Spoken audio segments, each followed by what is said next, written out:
pessoal de casa, o Chá das Quatro começou e hoje nós trazemos dois temas importantíssimos. Será que você está tendo um comportamento vitimista? Vamos falar também sobre a busca desenfreada pela tal felicidade. É impossível ser feliz o tempo todo, né, gente? Mas nem todo mundo entende isso.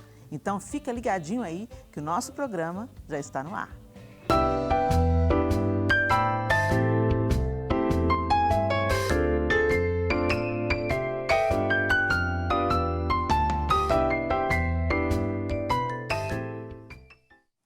Os assuntos de hoje são realmente muito importantes, mas eu, a Isa e a Simone não vamos falar sobre eles sozinhas. Por isso, eu te convido a conhecer a nossa convidada de hoje. Thalita Daer é jornalista há 10 anos. Ela entende que comunicar é uma forma de pastorear, amar e servir pessoas. Ela se converteu em 2009 e teve um reencontro com Deus no início de 2018. Desde 2019, Thalita apresenta o programa Você é um Bom Motivo para Viver, na Rede Super de televisão, intermediando uma conversa e escuta afetiva e acolhedora para inspirar as pessoas a buscarem ajuda para a saúde integral. Sua mais recente missão é como esposa do Pedro.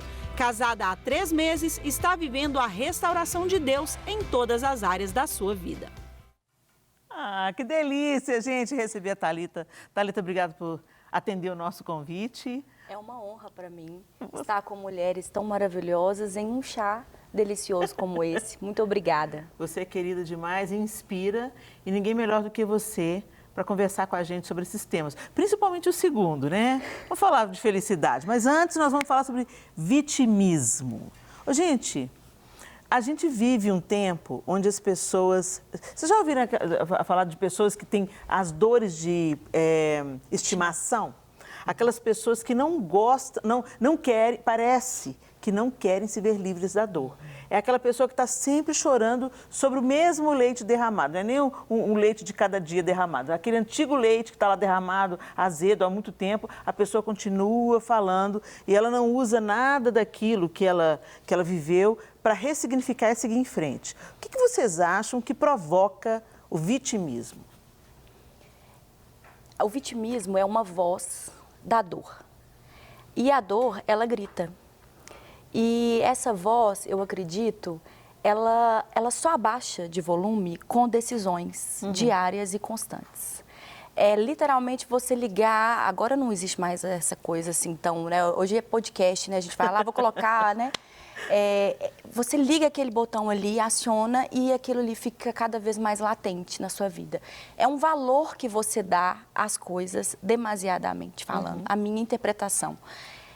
Você coloca o seu foco naquilo ali. Então, você está vivendo um processo de uma dor muito grande, os cacos ali estão muito quebrados, aquilo ali fica tão alto, tão mais importante, tão mais significativo para você, que você se retrai, ó céus, ó vida, ó dor, ó azar, ó pobre de mim, e o mundo todo está vivendo, está sendo feliz demais, porque a gente acha que está todo mundo, eu acho que um assunto tem tudo a ver com o outro, né? Está todo mundo muito feliz, então a minha dor, ela tem que ter uma voz muito grande, que todo mundo tem que prestar atenção, porque senão alguma coisa está errada. E é possível baixar o volume da dor? Vocês acham? É necessário, né, gente?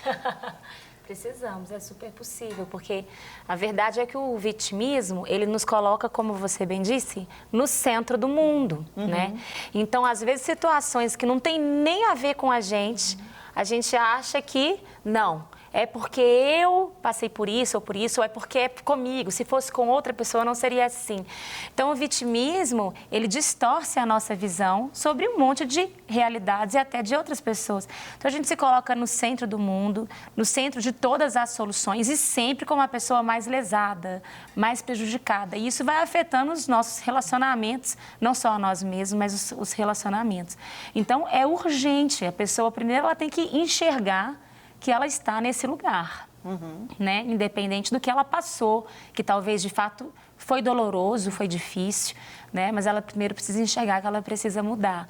E aí, para isso, a gente tem amigos, a gente tem pastores, né? Tem um profissional da área. Mas assim que a pessoa detectar isso, acredito que ela tem que transformar esse vitimismo em vulnerabilidade. Porque o vitimismo, ele te coloca numa prisão. Você não sai daquele lugar, né? A vulnerabilidade, ela te possibilita sair, transitar. É um ponto frágil, mas você consegue crescer naquilo ali. Então, é extremamente importante, né? Fazer essa mudança de posição. Pode falar. O vitimismo, ele impossibilita a pessoa de crescer, né? Ela perde a oportunidade do crescimento, eu acredito, assim. E igual a Isa falou, a vulnerabilidade não, é diferente. Todos nós somos vulneráveis. Né? Então, a gente tem que ter essa consciência que nós somos vulneráveis. E isso é até eu tenho até um livro que eu li que fala, eu não estou lembrando o título, mas que é um ato de coragem. Você mostrar que você é vulnerável, mas é muito diferente do tempo inteiro. Eu acho que é até um egoísmo, a pessoa ser muito vitimista, né? Porque quando a gente olha para o outro, acaba que a nossa dor, o nosso problema, ele fica pequeno. Sim. Porque você vê que tem, lógico que são problemas legítimos, às vezes, que a gente tem. Não é que o problema que a gente tem pequeno, que a gente considera pequeno, o outro é maior, seja maior.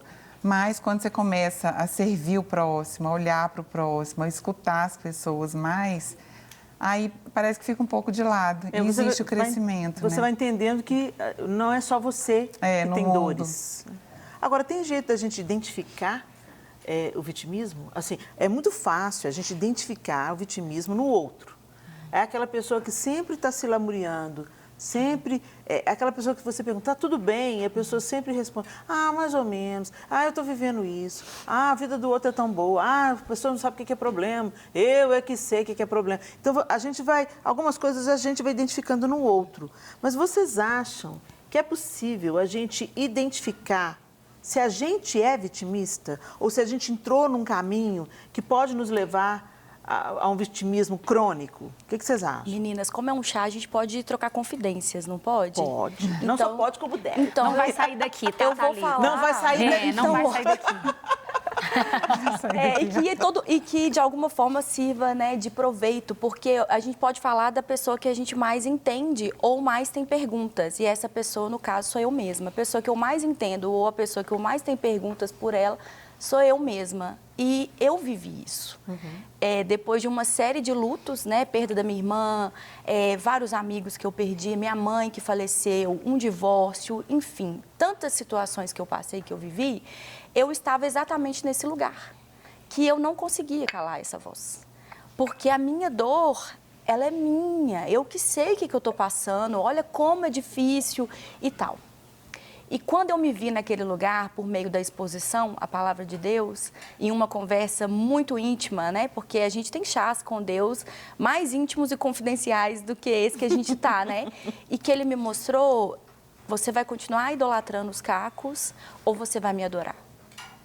Você vai continuar nesse lugar de vítima ou você vai fazer algo com a sua dor e durante essa travessia, andando esse caminho, do lado de lá, você vai descobrir alguma virtude em mim?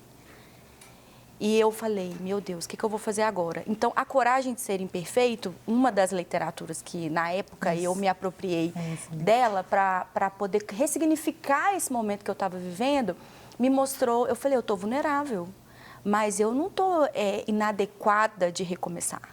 Aos olhos naturais, circunstanciais e até do julgamento das pessoas, porque eu acho que a nossa maior vulnerabilidade é o que o outro pensa. A nossa maior vulnerabilidade não é ter uma fraqueza, seja física, emocional, espiritual, é o que o outro saiba. Então, você fica assim, meu Deus do céu, como é que vai ser? Aí, o luto traz vergonha, o divórcio traz vergonha, você não dá conta de algo que você queria muito dar conta. Peraí, deixa eu abrir um parênteses aí. Me conta isso melhor. O luto traz vergonha? O luto traz vergonha. E eu só descobri depois de passar várias vezes por isso. O luto é uma vergonha, porque toda relação, ela pressupõe um número muito grande de expectativa. Então, no caso da minha irmã, A minha irmã foi quem pregou para mim desde novinha. Ela falou de Jesus para mim. E exatamente no período que eu estava voltando para a casa do pai, que fala ali no vídeo, né? Porque as meninas ali são espiãs, né? Elas vão, acham foto, acham tudo. Falei, gente, cuidado, tem que tomar cuidado com o que eu tô postando, porque eu sou muito natural. A pessoa me vê aqui, vê na foto, fala, meu Deus, o que é isso? Que incoerência. Mas Deus é bom, eu tô melhorando, vocês viram, né? E quando você tem aquela expectativa, aquele negócio, eu estava voltando para a casa do Senhor, viver em comunhão de novo com a igreja, com a família, aquela coisa toda. Um mês depois que ela pegou o print da minha entrada no grupo do WhatsApp da minha comunidade Fé, minha família, ela pegou o print e falou assim, eu sabia que eu ia ver esse dia chegar. Um mês depois ela morreu. Então, toda aquela expectativa de um recomeço, você fala assim, meu Deus do céu, que situação. Então, aquilo ali já vem aquela coisa. O da minha mãe foi pior. Então, a minha irmã, ela morreu conversando comigo no WhatsApp. A gente conversando, ela mandou uma mensagem pela metade, eu falei, nunca mais ela respondeu. Então, a vergonha de por que eu não atendi uma ligação dela, por que eu não entendi, por que eu não liguei para ela quando ela não falou e nunca mais ela me respondeu, por que eu não fui entender? Porque quantas conversas inacabadas a gente tem no WhatsApp todos os dias? Quantas conversas pela metade a gente tem pessoalmente com as pessoas todos os dias? Sim. Quantos chás que a gente tem pendente com amigas, com família, com amigos, com pessoas que a gente ama? Então, é a vergonha de não estar lá quando ela precisava. A vergonha de não fazer algo que talvez pudesse impedir aquilo. Até você ressignificar em Deus, que Ele tem o dia e a hora para todas as coisas. Então, aleluia. E a da minha mãe foi pior, porque foi na onda roxa do Covid, em 2021. E a minha mãe, eu falo que ela não morreu do Covid, ela morreu da pandemia. Ela morreu de medo. Ela morreu de todos... Como muitos outros. Os desdobramentos que as nossas vulnerabilidades, quando estamos em um momento de forte pressão, estão expostas. Sim. Então, eu fiquei quase 30 minutos fazendo massagem cardíaca na minha mãe. E é aquela coisa de você estar ali e falar assim, como assim? O maior alvo de oração da minha vida era minha mãe. A Helena me encontrou várias vezes em conversas, né? Que eu sonhava, assim, minha mãe curada, eu com minha mãe na igreja, minha mãe com os meus netos. Então, assim, tudo de uma exposição à frustração, à quebra de expectativas, a você estar ali. Então, foi uma confusão. A minha irmã, na época, estava muito perdida, muito descontrolada. Então, envolveu o vizinho, envolveu polícia. Toda uma exposição. Uma coisa de um dia inteiro. Aí, você vai para um velório que não tem ninguém. Porque é onda roxa, você não tem uma pessoa para te abraçar. Meu Deus. Você não tem as pessoas não têm, assim, de mandar um abraço para sua casa, muitos, né? Claro que eu vou chegar na parte de uma rede, porque que é importante a gente nutrir os nossos vínculos para que quando a gente precisa, a gente entre de uma forma, né, de ser apoiado. E claro, graças a Deus, mas assim, de uma forma tão mais extensa como a gente vê quando alguém morre, ganhar uma broa. A gente que é mineiro, né, eu adoro ganhar uma broa. Já fica a dica aí. Você ganha um abraço, você ganha um carinho, você ganha um cuidado. Não tem, porque as pessoas não podem ir na sua casa. As pessoas não entraram para fazer troca de massagem cardíaca na minha mãe até o SAMU chegar porque estavam com medo por causa do Covid. Então, não entraram. Então, assim, você coloca toda aquela situação e você está adiante. E quando você para e tem que refazer o caminho peraí, eu vou... Porque, então, hoje, para mim, eu falo até mais acelerado, porque eu penso assim, meu Deus do céu, eu tenho que poupar as pessoas de escutar tanto detalhe. Por quê? Porque, para mim, hoje, o detalhismo, ele não significa mais. Porque o detalhismo, você pode observar, a pessoa que está muito apegada a todos os detalhes, e chora, e sofre, e remói, não sei o quê, ela ainda está naquele lugar de dor. Ela ainda está naquele lugar de vítima. Então, quando eu vejo Deus soberano sobre todas as coisas, sabe, o dia de tal, de cada coisa. A questão do divórcio, não. É outra exposição, é outro luto, é outra vergonha, mas você entende que tem lugares e situações que você precisa se responsabilizar. Eu era vítima do divórcio enquanto eu colocava a culpa no outro. Quando Deus, numa madrugada, virou para mim e falou, essa aqui é você hoje. Eu falei, uai. Como boa mineira, né, a gente fala uai. Como assim? Essa sou eu hoje? Então, se essa sou eu hoje, eu tenho que andar um caminho que o vitimismo vai me impedir de avançar e de ser a mulher e a pessoa que Deus quer que eu seja. Então, eu falei muita coisa, lancei isso tudo aí, vamos ver. Você falou uma coisa muito legal, quer dizer, tudo que você falou, eu acho que tem proveito para o pessoal de casa. Amém. Né? As pessoas se identificam, as pessoas vivem suas dores e às vezes você pensa assim, não, o que eu estou vivendo é muito difícil, mas aí você escuta só um relance assim, da história da Thalita e pensa, uai, tem alguém também que sofreu muito. Entendeu? Por isso que é importante a gente dividir o que a gente venceu, o que a gente viveu e a gente venceu. Às vezes as pessoas falam assim, Helena, mas por que você fica contando essa história? Já passou, já superou. Passei, superei, mas outras pessoas não. E elas podem superar a inveja, elas podem superar a comparação. Então, eu já não tenho problema de contar isso, porque eu já venci, já é uma página virada na minha vida. Mas algumas pessoas estão no processo de virar a página. Né? Agora, você falou uma coisa importantíssima. Você falou assim, no momento em que eu estava no meu tete-a-tete com Deus, a palavra me confrontou. Gente, é tão importante a gente entender que a religião não é suficiente para nos conectar a Deus, ok? Não é o fazer que o outro vê. A religião é aquilo... Eu pus uma autodefinição em religião, sabe, gente? Religião é o que eu faço supostamente para Deus, mas é para os outros. Então, eu quero que os outros vejam como eu oro, eu ergo as mãos, como os outros veem que eu dou oferta, como os outros veem que eu ajudo os pobres. Isso para mim é religião, só aparência. Né? Relacionamento, isso é um autoconceito, tá, gente? Você vai no dicionário, religião, está falando de ser religado com Deus. Mas a gente está vivendo um tempo que muita gente, em nome de Deus, está fazendo um tanto de atrocidade. Então, por isso que eu fiz uma outra definição para definir bem as coisas dentro de mim, para que eu mesma entenda isso.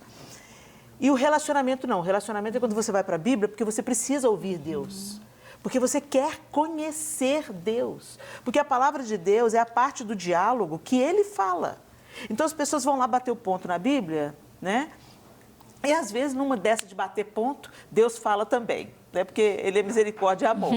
Mas eu queria que vocês entendessem, pessoal de casa, e vocês também, meninas, e eu também, Helena, que foi no momento em que você estava na construção do seu relacionamento com Deus, através da exposição às Santas Escrituras, é que a palavra te confrontou. Deus te perguntou, Deus te revelou, Deus te mostrou, Deus te consolou, isso tudo através da palavra. Isso foi um divisor de águas, Thalita? Total. E a minha religião, a minha religiosidade não me impediu de desviar. Não me impediu de fazer péssimas escolhas, não me impediu de tomar decisões, inclusive até pelo casamento anterior, pautada em coisas que não são os valores eternos que deveriam nortear a nossa decisão de um casamento para sempre. Então, quando eu entendi isso, que eu tinha ido de o extremo da religiosidade, que não me protegeu de ser uma pessoa distante do Senhor, ao extremo da rebeldia, quando eu me vi nesses dois lugares, porque eu fui de um lugar ao outro. Ninguém não pensa, um divórcio, não sei o que, tantas outras coisas, né? Ninguém chega num lugar desse, rebelde. Rebelde que eu estou dizendo, não é rebelde. Às vezes você está na igreja rebelde. Às vezes você está lendo a Bíblia rebelde, porque você lê a Bíblia porque alguém tem que ver que eu estou postando no Instagram que eu li a Bíblia hoje.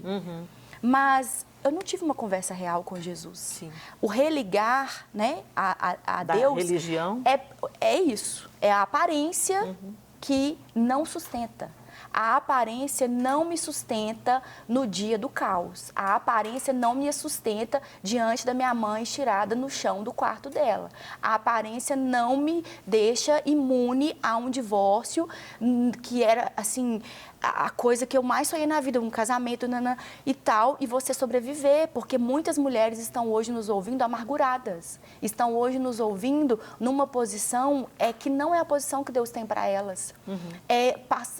Vivendo no passado, num tempo que não é o tempo, porque o tempo que o pastor Márcio fala isso, né? Eu tenho sonhos para 100 anos, mas eu só tenho hoje para viver. Então, eu olhei e falei assim, eu não quero ficar aqui nesse caquinho, esse caquinho é pequeno, esse caquinho é limitado, esse caquinho é uma versão de mim, que exposta às mãos do oleiro, ele pode fazer de novo. ele faz melhor. E eu falei, Deus, eu falava assim, eu não acredito que o Senhor consegue aproveitar isso. Porque eu não aproveitaria. Se o Senhor me der qualquer coisa quebrada desse jeito, eu vou juntar, colocar na sacola e jogar fora. Mas não é assim que ele faz. E ele não pega uma colinha, ai, vou ficar colando aqui. Todo mundo tem aquela cola, como é que chama? Aquela cola lá. Super Bonder. Super Bonder na porta da geladeira. Todo mundo tem. A super cola, né, gente? Merchan que Tá ali o negócio. Tem que falar, desculpa, corta aí. Aí, todo mundo tem e quer colar, a gente quer remendar as coisas. E aí, a gente tenta remendar casamento, o casamento, ele pode ser feito de novo à luz da palavra de Deus. Ah, Thalita, mas tá um caos, e ou seja, divorciou, você não deveria estar falando isso. Porque se ele fez na minha vida, ele pode fazer na sua com uma história diferente, com decisões diferentes. Talvez você possa repensar antes do tempo que eu tive para repensar.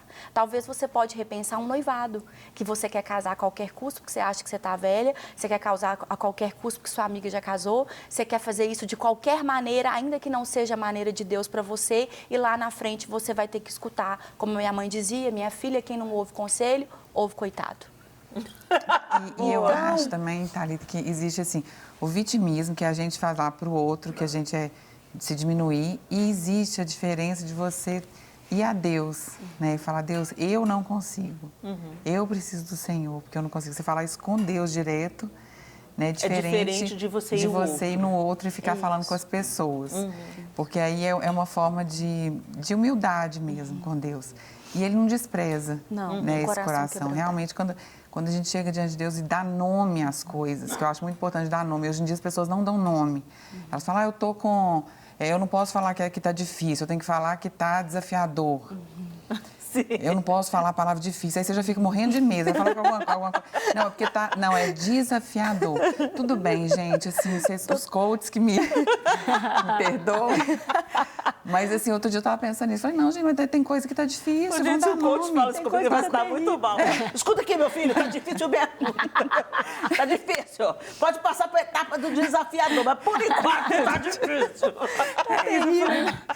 Porque, às vezes, a gente faz tanto curso, é tanta coisa, que você não sabe nem o que é mais, você já fica perdida com as coisas. Eu falei, não, gente, eu vou para a Bíblia, então, eu vou dar nome. Né? Porque, a partir do momento que você começa a dar nome aos seus sentimentos, ao que realmente está acontecendo, existe cura. Sim. Então, acho que a cura vem a partir disso. Não, eu estou sentindo inveja, eu estou sentindo isso, Sim, eu estou gente. triste. Sim. Não é tá começar a colocar importante. palavra... Porque você não pode falar a palavra, parece que é um pecado.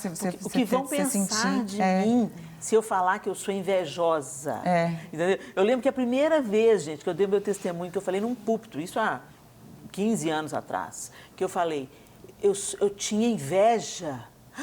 As pessoas olharam para mim assim, arregalaram o olho desse tamanho. E no final elas falaram, você é muito corajosa. Que corajosa, gente. Eu era invejosa mesmo. Aí a gente quer dar um outro nome. Não, gente, é justiça.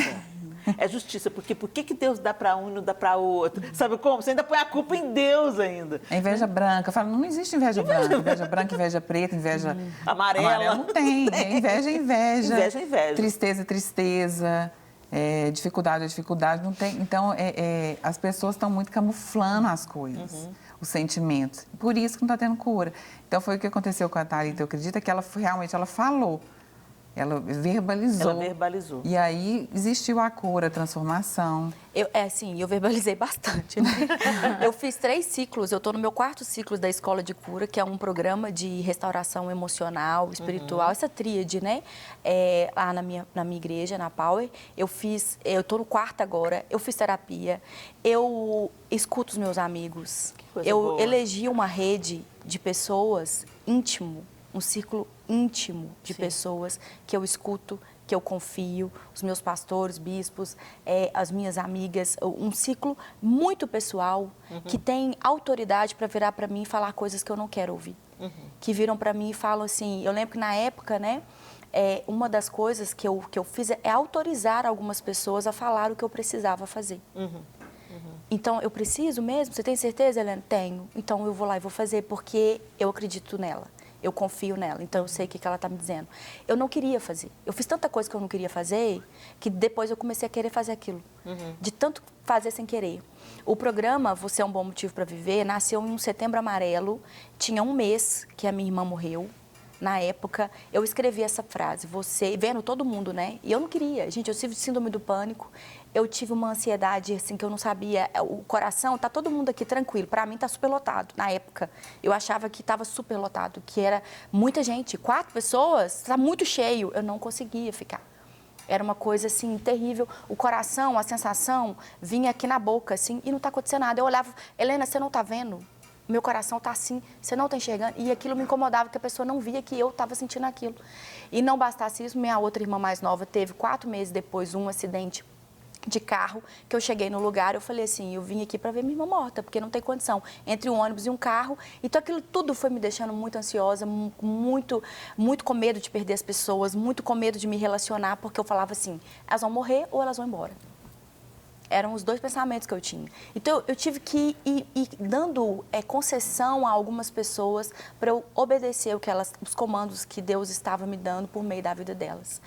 E eu fui fazendo isso. O programa nasceu com essa frase, eu postei, várias pessoas compartilharam, repostaram. Um ano depois, eu estava aqui na TV, porque quando a minha irmã morreu, eu estava desempregada, aquela coisa toda. O Paulinho ligou e falou assim, mandou uma mensagem aqui, tem umas férias para cobrir. Eu vim com um mês que minha irmã tinha morrido, querendo fazer nada, querendo ficar em cima da cama, deitada em berço esplêndido e querer esperar a morte chegar, literalmente, né? Então, tem uma música. Uma coisa interessante, outra coisa importante de acontecer é romper com a sua vontade.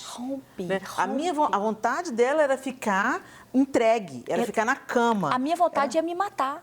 A minha vontade, eu ia ter uma depressão que não ia afundando. E eu fui fazendo tanta coisa que eu não queria fazer. O programa nasceu. Gente, se você pegar a primeira temporada, você vai ver e falar assim, a menina está realmente perturbada, precisando do programa. Eu precisava do programa.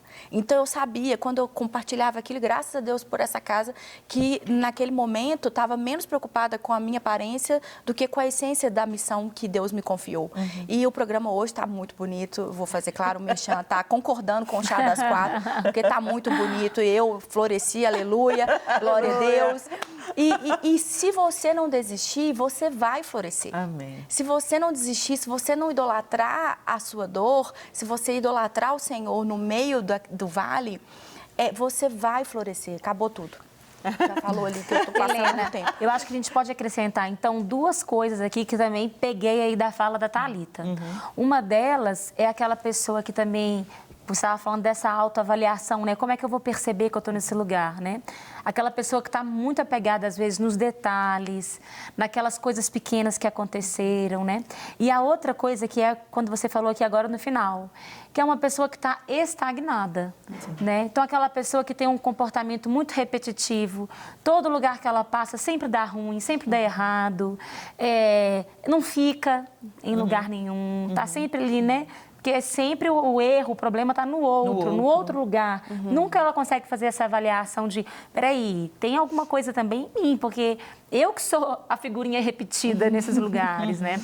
Então, eu acho interessante a gente juntar todos esses pontos aí e a gente começar na gente mesmo, né? Isso aí. Fazendo essa autoavaliação. Uma autoanálise. Porque todo mundo está, né, suscetível a estar nesse lugar, É isso né, aí. de vitimismo.